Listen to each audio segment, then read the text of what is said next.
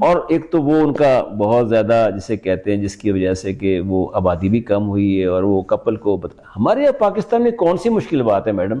کیا جب آپ کسی بچے کی شادی کرتی ہے، پنجاب گورنمنٹ ہے تو چونکہ ہیلتھ پاپولیشن تو یہ پنجاب کا ہی اب آ گیا نا 18th امینڈمنٹ کے بعد، بھائی آپ کہیں جی آپ نے تب آپ کو ہال ملے گا جب آپ پہلے پری میرٹل کاؤنسلنگ کرائیں گے، پلاننگ سرٹیفکیٹ جی وہ سرٹیفکیٹ لے کر آئیں گے، اور وہاں باقاعدہ دونوں کی یعنی میاں بیوی کی پرپوز جو بھی ہسبینڈ وائف ہے ان کی کاؤنسلنگ ہونی چاہیے.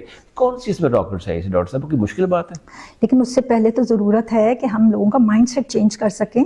آپ کو پتہ ہے ابھی کچھ عرصے پہلے کی بات ہے کہ ایک فیملی میں ہمیں پتہ چلا کہ بچے کو ہے تھیلیسیمیا، تو ہم نے فیملی سے کہا لڑکی کے کہ جی وہ سب میرج ارینج ہو چکی، سب کچھ ہو چکا تھا، تو لڑکی کے پیرنٹس نے کہا اچھا چلو وہ بھی ٹیسٹ کرا لیتے ہیں. ٹیسٹ کرایا تو وہ بھی تھیلیسیمیا کی پیشنٹ تھی، ان میں بھی کیریئر تھی.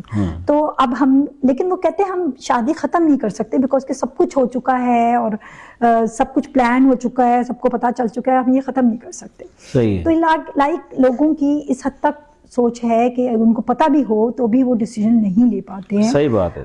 تو اس کا مطلب ہے کہ ٹائملی وے میں یہ اس وقت ٹیسٹنگ ہونی چاہیے جب وہ اس وقت پلان کر رہے ہوتے ہیں یا فیصلہ کر رہے ہوتے ہیں، اس سے پہلے یہ سارے ٹیسٹ ہونے چاہیے اور انہیں پتہ دیکھ سکتے ہیں کہ خدا نخواستہ ایسی کوئی بیماری نہ ہو. اچھا ڈاکٹر صاحب، جو ہمارے ہاں جیسے آپ نے کہا کہ دو میجر ریزن جو ہیں، ایک پری ٹرم برتھ کی ہے اور ایک جو ہے کہ بچے کا انڈر ویٹ ہونا، وہ بھی ایک ہے معاملہ ہے. تو یہ دو اہم وجوہات ہیں. پری ٹرم جو بیبیز ہوتی ہیں اس کو ایوائڈ نہیں کیا جا سکتا؟ کیا چیزیں ہیں جس سے کہ ہم اس کو اینٹیسپیٹ کریں اور کہیں جی کہ پری ٹرم بیبی نہ پیدا کریں؟ جب پری ٹرم بیبی پیدا ہوتی ہے تو ظاہر ہے اس کا ویٹ ہوتا ہے، کوئی 2-3 مہینے تک آپ چیک کرتے ہیں کہ ویٹ بڑھ رہا ہے کہ نہیں بڑھ رہا ہے. اگر نہیں بڑھ رہا تو again it is a source of concern for the parents. کوئی ایسا ہے فارمولا جس سے کہ آپ اس کو ڈیفینیٹلی پری ٹرم بات کو روکا جا سکتا ہے اس طریقے سے کہ پہلے کو دیکھنا ہوگا کہ کاز کیا ہے. کیا ماں کا بلڈ شوگر زیادہ تو نہیں ہے، بلڈ پریشر زیادہ تو نہیں ہے، یا اس کو ایسی کوئی بیماری تو نہیں جس کی وجہ سے پری ٹرم برتھ ہونے کے چانسز زیادہ ہیں، کہ ہم اس کاز کو پہلے تو روکیں. اور اس کے علاوہ جو جب پری ٹرم ایک بچہ پیدا ہوتا ہے تو اس کی بہت ریگولر چیک اپس ہوتے ہیں. جیسے میں نے آپ کو پہلے بھی بتایا کہ پوسٹ نیٹل کیئر ہمارے ہاں ابھی بھی بہت کم ہے. آلدو کہ اینٹی نیٹل کیئر امپروو ہو چکی ہے لیکن پوسٹ نیٹل کیئر ابھی بھی بہت کم ہے. 30% صرف برتھس ہیں جس میں آپ دیکھ سکتے ہیں کہ پوسٹ نیٹل کیئر لی جا رہی ہے. اور پوسٹ نیٹل کیئر اس لحاظ سے بہت زیادہ امپورٹنٹ ہے کہ اس کے پوسٹ نیٹل کیئر میں ماں کو ایک تو بریسٹ فیڈنگ کے لیے بتایا جائے، بیکاز کہ ہمارے ہاں بہت سارے ایسے بچے ہیں جو کہ اگر لو برتھ ویٹ ہوئے ہیں لیکن ان کو پراپر بریسٹ فیڈنگ دی گئی ہے بچے کو تو وہ اپنا نارمل ویٹ اٹین کر لیتے ہیں. اچھا. اور لیکن ہمارے یہ ایک ہمارے ہاں شرح بڑھتی جا رہی ہے کہ سب آپٹیمل بریسٹ ملک انٹیک بچے کو جو اس کی ریکوائرمنٹ ہے اس کے مطابق مدر فیڈ نہیں کروا رہی ہے، جو کہ ایک بہت بڑی ریزن ہے کہ بچوں میں بار بار انفیکشنز کے چانسز بڑھ جاتے ہیں. اور ابھی ایک ریسرچ ہوئی ہے جس نے بہت بڑے ڈاٹا کے ساتھ انہوں نے پریزنٹ کیا ہے کہ وہ بچے جو کہ بریسٹ ایکسکلوسیو بریسٹ فیڈنگ پہ ہیں ان میں مورٹیلٹی کے چانسز اور موربیڈیٹی یعنی بیماریوں کی شرح بہت کم ہو جاتی ہے دین وہ بچے جو کہ بوٹل فیڈ پہ ہوتے ہیں. صحیح. تو ایک تو بریسٹ فیڈنگ کو بہت زیادہ پروموٹ کرنے کی ضرورت ہے اور ماؤں کو یہ بتانے کی ضرورت ہے کہ نہ صرف یہ بچے کے لیے بہت صحت مند ہے بلکہ ماں کے لیے بہت صحت مند ہے اور وہ اپنی نارمل شیپ میں واپس جا سکتی ہے اور بہت ساری کینسر سے بچ سکتی ہے. اور اسی کے ساتھ جو ہماری ایک بہت بڑی وجہ ہے جو بچوں میں بات کا سبب بن رہی ہے وہ میل نیوٹریشن ہے. آپ کو پتہ ہے ہمارے 40% بچے سٹنٹڈ گروتھ کے ساتھ ہیں. جب میں سٹنٹڈ گروتھ کی بات کر رہی ہوں تو اس کا مطلب ہے جو بچے کی ہائٹ ہے اس کے مطابق اس کا جو اپنی ایج کے مطابق اس کی ہائٹ نہیں بڑھ رہی ہے. تو 40% ایک 12 ملین بچے ہمارے جو کہ سٹنٹڈ گروتھ کے ساتھ ہیں. اور جب میں ویسٹنگ کی بات کرتی ہوں یعنی بچے کی ہائٹ کے مطابق اس کا ویٹ وہ بھی پراپر نہیں ہے اور ہمارے تقریباً 17.5 بچے جو ہیں % وہ ویسٹنگ کا شکار ہیں یعنی وہ بہت کمزور ہیں. اور یہ وہ بچے ہیں جو ویشیس سائیکل آف پاورٹی کا شکار ہو جاتے ہیں بیکاز کہ جب ان کا اسکولنگ کا ٹائم آتا ہے وہ کنٹینیوس بیماری میں ہوتے ہیں اور وہ ایبسنٹ ہوتے ہیں اسکول سے اور وہ پھر پڑھائی صحیح نہیں کر سکتے، آئی کیو لیول ان کا ویک رہتا ہے، اکیڈیمک پرفارمنس ویک رہتی ہے اور وہ اسی پاورٹی کی سائیکل میں اس کا شکار رہتے ہیں. ڈاکٹر صاحب یہ تو بڑی ہارفک چیز ہے. میں سمجھتا ہوں کہ نہ صرف یہ کہ کسی دیکھنے والے کے لیے جو اس بچے سے ڈیل کر رہا ہے یا اگر وہ اسکول بھی جاتا ہے تو وہاں بھی ایک مسئلہ ہوتا ہے. لیکن جو پیرنٹس ہوتے ہیں, آپ دیکھیں کہ ایک جب پیرنٹس کے لیے کتنا بڑا پرابلم ہے کہ ایک بچہ اگر سٹنٹڈ ہو جاتا ہے یا ایک بچہ کو جو انڈر نرش بچہ پیدا ہو رہا ہے وہ ایک فعال شہری تو نہیں بن سکتا نا بڑا ہو کر آ کے.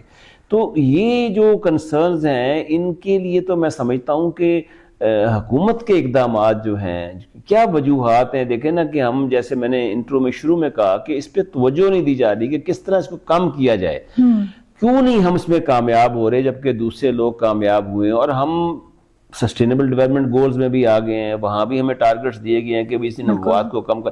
ہم تو تقریباً افغانستان کے ساتھ ساتھ کھڑے ہوئے آ کے, ہمارا تو جسے کہتے ہیں نا اس معاملے میں یہ جو ڈیلیوری جو ہوتی ہے بعض اوقات انسکلڈ مڈ وائفس کے ذریعے, یہ بھی this is also one of the reasons کہ بچے اس سے مرتے ہیں جب آپ کو انفیکشن لگ جاتا ہے, سیف جگہ پر اس کی ڈیلیوری نہیں کرتے اور انسکلڈ ہوتی ہیں اور وہ پھر اس میں انجری ہو جاتی ہے. That can also be one of the major cause. جی, بیکاز کہ ابھی بھی آپ کو پتا ہے کہ بہت ساری جو ڈیلیوریز ہیں وہ ہوم ڈیلیوریز ہیں, اور اگر ان ہوم ڈیلیوریز کو بھی دیکھیں تو اس میں بھی 77% ایسی ڈیلیوریز ہیں جو مڈ وائفس کے تھرو ہو رہی ہیں, یعنی وہ دائیوں کے تھرو ہو رہی ہیں. مڈ وائفس کی بھی پھر بھی ٹریننگ ہوتی ہے, لیکن جو دائی ہیں جو ہماری ٹریڈیشنل برتھ اٹینڈنٹس ہیں ان کی تو ٹریننگز نہیں ہے اس وقت. ان کو غربت اتنی ہوتی ہے کہ وہ کہتے ہیں دائیوں سے کروا لیں. جی, وہ سیف ڈیلیوری کٹس نہیں ہیں ان کے پاس اویلیبل. انہیں نہیں پتا کہ کس طرح ایک اگر بچہ جو ہے وہ اس کے, ہم بچے کی جب پیدائش ہوتی ہے تو اس کے دیکھتے ہیں کہ اس کو ایبگا سکورز کہلاتے ہیں, وہ بچے کے کیا ہیں. اب ایک دائی کو نہیں پتا کہ اس کے کیا سکورز ہیں, کس ٹائم پہ اس کو ہاسپٹل شفٹ کرنے کی ضرورت ہے, آکسیجن کس طرح دینے کی ضرورت ہے, کس ٹائم پہ. تو اگر اس کو یہ سارا کچھ نہیں پتا تو یہ ایسی اموات ہیں جو کہ لیک آف کیئر, جو اسکل کیئر پرووائڈ نہیں ہو رہی ہے. وہ آپ کو پتا ہے ہمارے ہاں اس وقت پاکستان جو ہے وہ 157 نمبر پہ ہے آؤٹ آف 195 کنٹریز, جہاں پہ quality and accessible health care جو ہے وہ پرووائڈ نہیں کی جا سکتی. That is one of the, I think, biggest reason for this. آپ دیکھیں نا ہمارے اتنی بڑی پاپولیشن ہے, we have only 1270 hospitals. پورے پاکستان کی بات کریں نا 1270 ہاسپٹلس ہیں, اور ایک ڈاکٹر ہمارا 10,000 پاپولیشن کے لیے ہے. اور اگر ایک ڈاکٹر 10,000 پاپولیشن کو کیسے دیکھ سکتا ہے, کیسے کیئر پرووائڈ کر سکتا ہے. اور سب سے, اور اس کی مین ریزن ہے کہ ہمارا جو اسپینڈنگ ہے ہیلتھ پہ اور ایجوکیشن پہ بہت کم ہے. 2% تو ہارڈلی 2% ہے. ہم جو پورے ورلڈ کی جو باٹم کی 5% کنٹریز آتی ہیں نا جو کہ ہیلتھ اور ایجوکیشن پہ اسپینڈ کر رہی ہیں, ہم ان میں آتے ہیں. جی ہاں 2% ہمارا ہے, باقی تو دیکھیں منیمم کم از کم 4% ہونا چاہیے جی ڈی پی کا. ہندوستان کا دیکھیں کہ ہندوستان کتنا بڑا ہے, یعنی وہاں تقریباً 1 ارب اور 40 کروڑ لوگ ہیں, اور اس کے باوجود وہاں کی جو جی ڈی پی ہے وہ ہماری جی ڈی پی سے کہیں زیادہ وہ خرچ کرتے ہیں. اس کا جو ریشو ہے جو میں نے 2% بتایا ہے, تو آپ سوچیں کہ یہ that is one of the reasons کہ انہوں نے اپنے سسٹم کو بہتر کیا ہے, انہوں نے انویسٹمنٹ کی ہے, فائنینشیل انویسٹمنٹ کی ہے ہیلتھ کے اندر زیادہ, اینڈ دی ریزن کہ وہ انہوں نے MDGs گول بھی اچیو کیے ہیں, whereas we are lagging behind. تو یہ ایک بڑا ایک ریزن ہے میں سمجھتا ہوں کہ اس کو. اب یہ ڈاکٹر صاحب بات یہ ہے کہ کافی سالوں سے کنسسٹنٹلی ہم جو ہے نا جو ہمارے فنڈز کی فائنینشیل کنسٹرینٹ تو ہیں, لیکن ہم نے ہیلتھ اور ایجوکیشن میں توجہ نہیں دیا کہ یہ ایک میجر ریزن ہے اس کی آگے. اچھا, coming to the next point doctor صاحب, یہ جو بچے جو ہوتے ہیں جب پیدا ہو جاتے ہیں, ابھی ہم نے وہ گفتگو کی ہے جو پوسٹ نیٹل فیسلٹیز جو یعنی بچہ اب دنیا میں آ گیا ہے, اب اس کے بعد اس کو جو بیماریاں ہوتی ہیں اس میں ڈائریا آ جاتا ہے, اس میں انفیکشن ہو جاتا ہے, اس میں نمونیا ہوتا ہے. اینڈ نمونیا کہتے ہیں one of the major reason globally, یعنی نمونیا دنیا میں نمبر 1 پہ ہے, جو دنیا میں ہمارے یہاں تو نمونیا ہے ہی ہے. اب نمونیا سے بچنے کے لیے کیا تدابیر اختیار کرنی چاہیے پیرنٹس کو؟ جیسے سردیاں, آج کل کی سردیاں ہوتی ہیں, چھوٹا بچہ پیدا ہوتا ہے, بعض جگہ اس کو ایکسپوجر ہو جاتا ہے, ٹھنڈ لگ جاتی ہے اس کو, تو یا ڈائریا جس طرح ہوتا ہے, جیسے آپ کہہ رہے ہیں کہ جس طرح خوراک ماں کھاتی ہے, بریسٹ فیڈنگ کی وجہ سے بھی پرابلم ہو جاتے ہیں, یا خود وہ جیسے دوسرا دودھ آپ لگا دیتے ہیں آکے, that can also one of the reasons. دیکھیں بچوں میں ابھی بھی ہمارے ہاں 2 جو ہے نا کلرز, وہ ڈائریا اور نمونیا ہے. ڈائریا جو ہے سمر میں ہمارے پاس بہت کیسز آ رہے ہوتے ہیں, سمر میں ڈائریا کے اور ونٹر میں نمونیا کے. تو اس میں یہ کہ سب سے پہلے تو مدر کی اویئرنیس ہونی چاہیے. ایک تو ماں کو پتہ ہونا چاہیے کہ ڈینجرس سائنس کیا ہیں, کیونکہ بہت دفعہ نا ماؤں کو پتہ ہی نہیں ہے کہ ڈینجر سائنس کیا ہے, کہ کس ٹائم پہ اس نے ڈاکٹر کے پاس جانا ہے, کس ٹائم پہ اس نے گھر پہ کیئر پرووائڈ کرنی ہے, کس وقت سے کیئر کیا پرووائڈ کرنی ہے, یہ اس کو بھی نہیں معلوم ہے بہت ساری جگہوں پہ.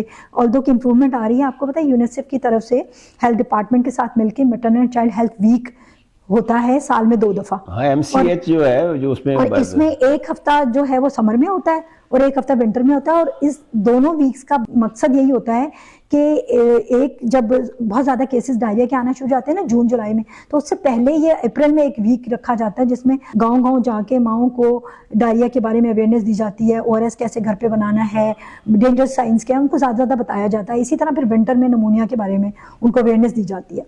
تو اس لیے اب کافی زیادہ چینجز, ہم یہ نہیں کہہ رہے کہ بالکل چینج نہیں آ رہا, چینج آ رہی ہے, جو مورٹیلٹی ریٹ ڈکلائن ہو رہا ہے لیکن بہت سلو پیس میں ہو رہا ہے. ہمارا یہ ہے کہ ہم نے کس طرح, آپ دیکھیں نا 2030 تک ہم نے یہ جو چائلڈ مورٹیلٹی کا ریٹ ہے یہ شوڈ بی اراؤنڈ 25. ابھی ہم 65 پہ کھڑے ہیں, 30 آنے میں زیادہ دیر نہیں ہے. ابھی کتنے سال رہ گئے ہمیں, 6 سال میں ہمیں کس طرح ہم 25 پہ لے کر آئیں گے جو ہمارا ٹارگٹ ہے. تو اس پہ ڈاکٹر صاحب ہم آخر پہ آتے ہیں, ابھی جب آپ سجیشنز دیں گے اسی طرح کے, جس طرح اب جو پریگننٹ خاتون ہوتی ہے اس کو کیا کرنا چاہیے, پریگننسی کے فوراً بعد بچہ ڈلیور ہوتا ہے کیا کرنا چاہیے, اور اس کو آگے کس طریقے سے لے کے چلنا چاہیے. ایک اور چیز ہے ڈاکٹر صاحب کہ جب آپ دیکھتے ہیں کہ کمپلیکیشن ہے پریگننٹ مدر کی, اور کمپلیکیشن ایسی ہے کہ وہ نارمل ڈلیوری نہیں ہو سکتی, تو then you go for the option of surgery, تو آپ سیزیرین کرتے ہیں آ کے. ہمارے یہاں آج کل آپ دیکھ رہی ہیں کہ موسٹلی جسے کہتے ہیں ریئر کیسز ہی ہوتے ہیں, کم از کم شہروں کی بات تو میں کر رہا ہوں, گاؤں کا تو مجھے نہیں پتا کیا ہے, لیکن یہ ایک پریکٹس ہی بن گئی ہے, ہر کیس میں سرجری کر دیتے ہیں آ کے. جی پہلے کے مقابلے میں سیزیرین ڈیلیوریز بھی بہت بڑھ گئی ہوئی ہیں, اور اس کا میرے خیال میں تو ایک ریزن ٹھیک ہے, بہت سارے کیسز میں ضرورت ہوتی ہے اس چیز کی, کیونکہ اس کی کلیئر انڈیکیشن ہوتی ہے کہ جی اب اس میں بچے اور ماں کی صحت کو بچانے کے لیے یہ آپ کو ڈیسیجن لینا پڑتا ہے. لیکن ابھی بھی کچھ ایسے ہاسپٹلس ہیں جہاں پہ جسٹ بایو میڈیکلائز کر دیا گیا ہے, اس کو آپ کمرشلائز کر دیا ہوا ہے, ایک ایسا پروسیس جو کہ نارمل ہے. کیا مائیں بھی پسند کرتی ہیں کہ ہماری سیزیرین کر دیا جائے بچے؟ کچھ مائیں ہیں جو کہ سمجھتی ہیں کہ جی پین لیس ڈلیوری ہونی چاہیے, وہ پین برداشت نہیں کر سکتی ہیں تو ایپیڈیورل لگا کے پین لیس ڈلیوری کر دی جاتی ہے. ٹھیک ہو گیا. اچھا ڈاکٹر صاحب, آپ جس طرح ہم نے بیماریاں ڈسکس کی ہیں, نمونیا ایک گلوبلی ایک بہت بڑا ایشو ہے پاکستان میں, اور بچے سب سے زیادہ نمونیا میں ہمارے بچے مرتے ہیں.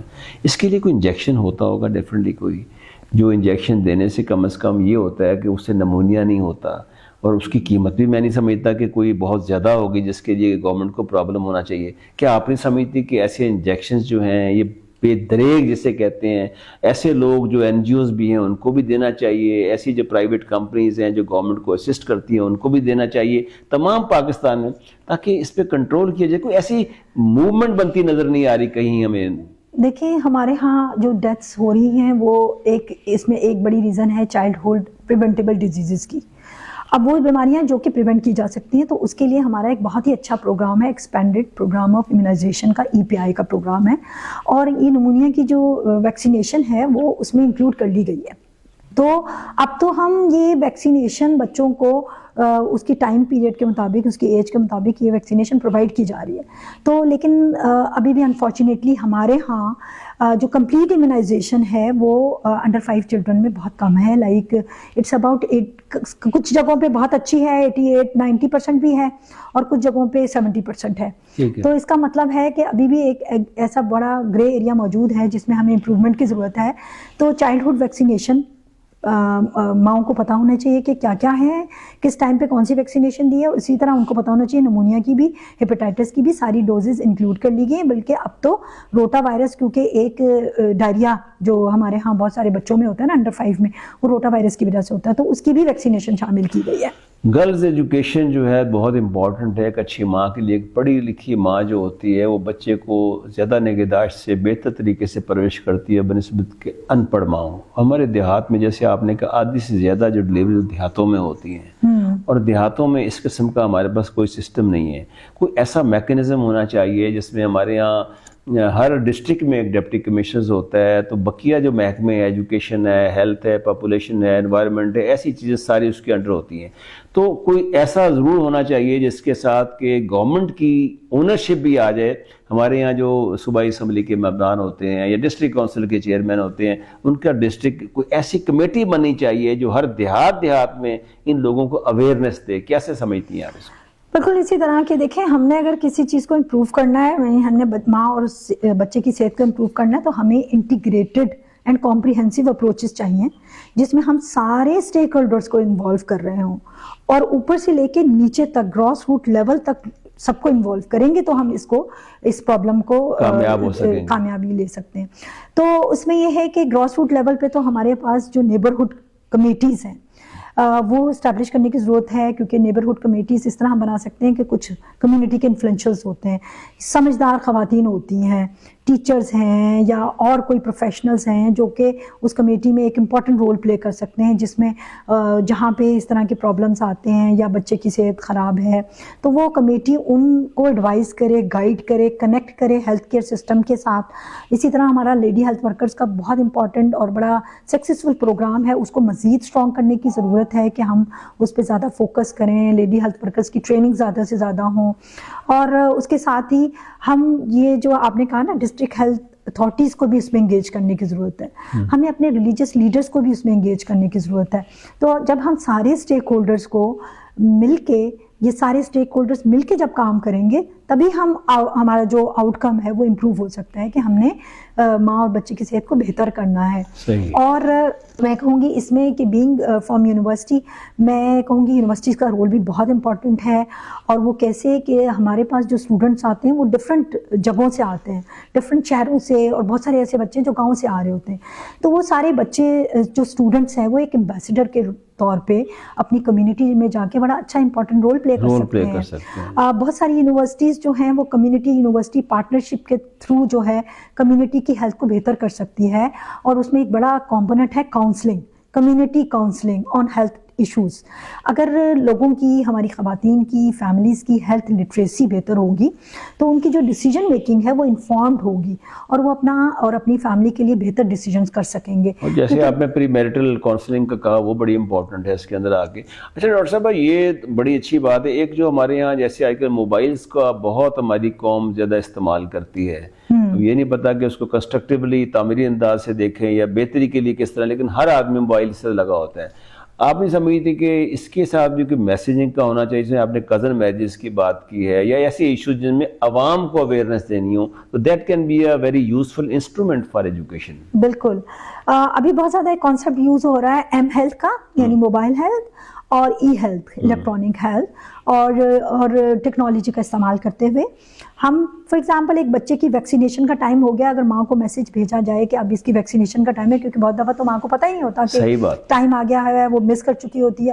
تو اگر اس طرح کے میسیجز جو ہے وہ ای پی آئی پروگرام جو ہے وہ ماں کو بھیج رہا ہے, تو یہ میرے خیال میں بہت بہتری آ سکتی ہے, اور ماں جو ہے وہ اپنے اسکیجول میں یہ اس طرح کی پہلے سے اسے پتہ ہوگا, وہ جا کے ویکسینیشن لے سکتی ہے اور مس نہیں ہوں گے اس طرح کے کیسز. اسی طرح ہیلدی میسیجز بریسٹ فیڈنگ سے ریلیٹڈ, انفیکشن کنٹرول سے ریلیٹڈ, وہ بہت اچھے طریقے سے موبائل فون کا ایس ایم ایس کو صرف استعمال کیا کرتے ہوئے رنگ ٹون پہ ہم بہت دفعہ اس طرح کے میسیجز کنوے کر سکتے ہیں, وہ اس کا استعمال کر سکتے ہیں.